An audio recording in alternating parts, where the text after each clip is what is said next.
তাহলে উনি হিন্দু মুসলমানের কেন ভেদাভেদ করছেন?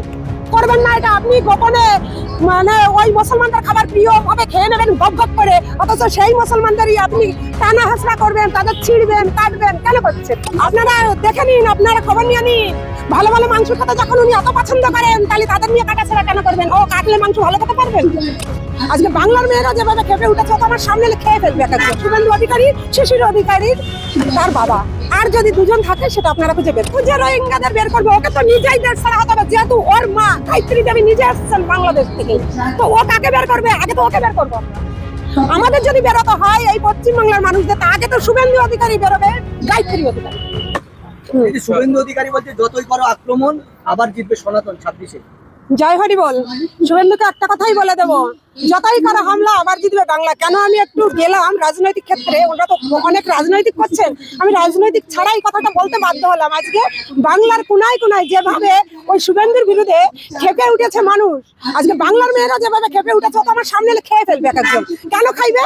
সে বলেছে রোহিঙ্গাকে এক একটা টেনে বের করবে। আমি তো দেখতে পাচ্ছি মাত্র 4 জন শান্তিকুঞ্জে রোহিঙ্গা আছে, এছাড়া তো আমার চোখে ধরা পড়েনি। আমি জানি না আদৌ আর ভারতবর্ষে কোথাও রোহিঙ্গা আছে কিনা। রোহিঙ্গা 4 জন আছে শান্তিকুঞ্জে। আপনাদের যদি রোহিঙ্গা ধরতে হয়, আপনারা শান্তিকুঞ্জে চলে যাবেন। তাদের নাম কি কি যারা রোহিঙ্গা? আমি শুধু একটা রোহিঙ্গারই নাম বলবো, সে শুভেন্দু অধিকারী, শিশির অধিকারীর তার বাবা। আর যদি দুজন থাকে সেটা আপনারা খুঁজে বের করুন। কিন্তু তো শুভেন্দু অধিকারী বলছে আমি ক্ষমতায় আসলে 48 দিনের মাথায় সব রোহিঙ্গাকে খুঁজে বের করবো। ও কি খুঁজে রোহিঙ্গাদের বের করবে? ওকে তো নিজেই দেশ ছাড়া হতে হবে, যেহেতু ওর মা গায়ত্রী দেবী নিজে আসছেন বাংলাদেশ থেকে। তো ও কাকে বের করবে? আগে তো ওকে বের করবো আমরা। আমাদের যদি বেরোতে হয় এই পশ্চিমবাংলার মানুষদের, তা আগে তো শুভেন্দু অধিকারী বেরোবে, গায়ত্রী অধিকারী। কিন্তু বলছেন সব হিন্দুরা একসঙ্গে ঐক্যবদ্ধ হয়ে লড়াই করে তবেই হবে। তাহলে হিন্দুরা ঐক্যবদ্ধ হবে, তাহলে মুসলমান খ্রিস্টান কোথায় যাবে? তাদের জন্য কি সংবিধান আলাদা কিছু রচিত করেছে? আমার তো জানা নেই। আমি তো জানি ভারতবর্ষ রচিত হয় সবার জন্য সমানভাবে সংবিধান। তাহলে উনি হিন্দু মুসলমানের কেন ভেদাভেদ করছেন? করবেন না এটা। আপনি গোপনে মানে ওই মুসলমানদের খাবার প্রিয় ভাবে খেয়ে নেবেন গপ গপ করে, অথচ সেই মুসলমানদেরই আপনি টানা হাসরা করবেন, তাদের ছিঁড়বেন কাটবেন, কেন করছেন? করবেন না। মতুয়ারা কি এবার বিজেপির সঙ্গে থাকবে? মতুয়ারা সবাই বুঝে গেছে কার সঙ্গে থাকলে মতুয়াদের সুবিধা। মতুয়ারা সেইভাবে তাদের পছন্দ মতন তারা নেত্রী খুঁজে নেবেন। কেননা মতুয়ারা বারবার ঠকেছে, আর ঠকবে না। মতুয়ারা এখন নিজেদের ভোট নিজেরা বুঝে নিতে শিখে গেছে, নিজেদের পজিশন নিজেরাই তৈরি করবে। ওই যে মতুয়ারা মানে আমাদের নয়নের মণি টাকা খেয়ে খেয়ে এখানে ওখানে দেশ বিদেশে চলছে, ওই চলা আর যাবে না। এই অবধি ওনাদের রীতি। এরপরে মতুয়ার গর্জন তো দেখবে আপনাদের মাধ্যম দিয়ে, মতুয়ার গর্জনের পরে 26-এ দেখবে এই বাংলার মানুষ। জয় হরি বল। মতুয়াদের শুভেন্দু অধিকারী মুসলমানদের খাদ্য খায় মানে বুঝতে পারবেন কি খায়? আমি তো কদিন আগে দেখলাম, আপনাদের মাধ্যমেই দেখছি ভালো মন্দ কি খাচ্ছে।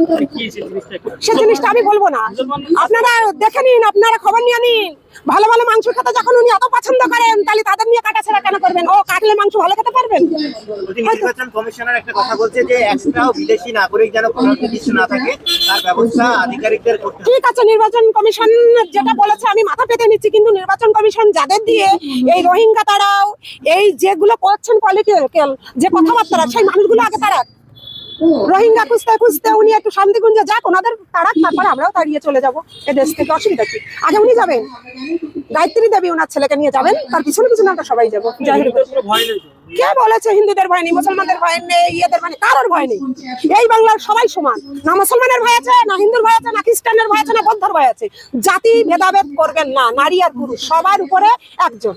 দ্বিতীয়জন হয় না, আগেও বলেছি, এখনই বলছি। কিন্তু শুভেন্দু অধিকারী তো বিভিন্ন মঞ্চ থেকে বলে আমি আরে ও তো পাগলা কুত্তা কামড়িয়েছে, ও কামড়াচ্ছে তো ওকে সবাই। ও সেই ঘেউ ঘেউ ঘেউ ঘেউ করছে, ওই ঘেউতে আমরা আর করবো না। তাই শুভেন্দু অধিকারীকে একটা কথা বলবো, ঘেউ ঘেউ বন্ধ করুন। আর কিছুদিন পরে আপনি মুখ লুকানোর জায়গা রাখতে পারবেন না। জয় হরি বল। সবাই ভালো।